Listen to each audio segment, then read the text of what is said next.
What's going on, everyone? Juicebags here, and welcome back to some Trials Era Dungeon Defenders 2. Man, I'm still just so happy to be able to say that sentence right there. Today, I wanted to take a moment and talk about the Poison Dart Tower, as I've been getting lots and lots of questions about it. And the Poison Dart Tower, of course, was the bane to some, but the savior to many back in the Nightmare 4 days. And a lot of people are confused about its current function and how it works.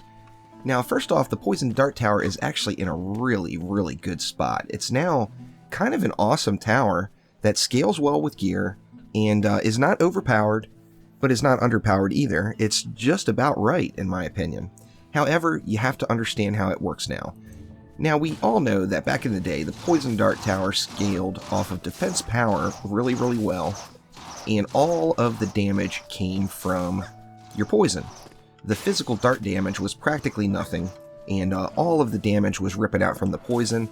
That, of course, combined with the toxic shock bow and the explosions causing that poison to spread, turned it into the OP mess that it was.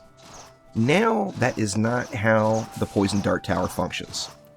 The PDT now functions more along the lines of one of our conventional towers, where the bulk of the damage is actually coming from the physical dart damage, and the poison damage is a smaller amount that's just kind of on the side, but still very, very helpful.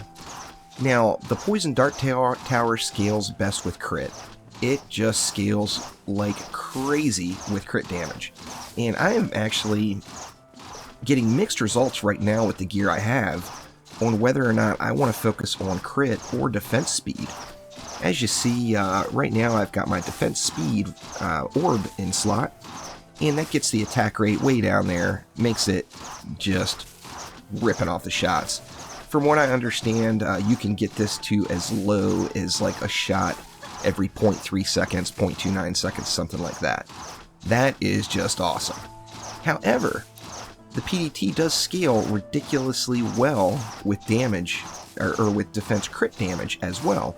You see right now, it seems to be averaging, what, 250?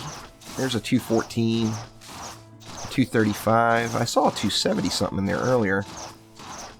235, 270, there we go, 269, 262. Anyway, it appears that right around the 230-ish range is probably a good average as far as what it's putting out. This is with using an orb. So defense speed, defense crit, and defense power on that orb. And then, of course, I'm using the defense critical strike, the defense critical damage, and the explosive poison as my shards for that one. Now, if I swap that out and I put, say, this mark in here, it's got defense crit and defense power. Now, ideally, if this had defense speed on it as well, it would probably be the best piece for me. Let's pop that in there and see how it works. Now, it slows the tower way down, of course, but its crits are just ripping it. You know, 50,000, 51,090, 50,090. You know, the crit shots are insane, and it's just critting constantly, as you see. The majority of the numbers ripping out are all red, and that's from the crit chance. That's something I'm going to get into later. Now, like I said, end game, when we get fully geared out in C5 gear, it could be the orb, or it could be the mark that ends up being the most powerful for the Poison Dart Tower. But one thing it is not is a medallion. And of course, before, defense power was what you would be looking for. If you're focusing on defense power on your PDT, you're not going to get the same level of results that you're looking for. Like I said, with the current gear I have, the orb is definitely the way to go, and just rips those shots out. Now, it's only critting for 28,000 now instead of the 50,000, but essentially, since they're almost all crits, it's critting twice as often, so that in turn gives me slightly better DPS. Now, I mentioned the crit chance. Not only does crit damage scale really well, but the crit chance as well. Just about every defense in the game right now has a base unmodified crit chance of 3%. if you go into your Ascension points and you max out defense crit chance, that's going to give you another 20. And then, of course, if you use the defense critical strike sphere, that's going to give you another 15. So most defenses right now can get to 38% crit chance. The PDT, however, its base value is 30%. Oh my god. What this means is with 30% base crit chance, plus the 20% for your Ascension, plus the 15% for a Shard, gets you up to 65% chance to crit.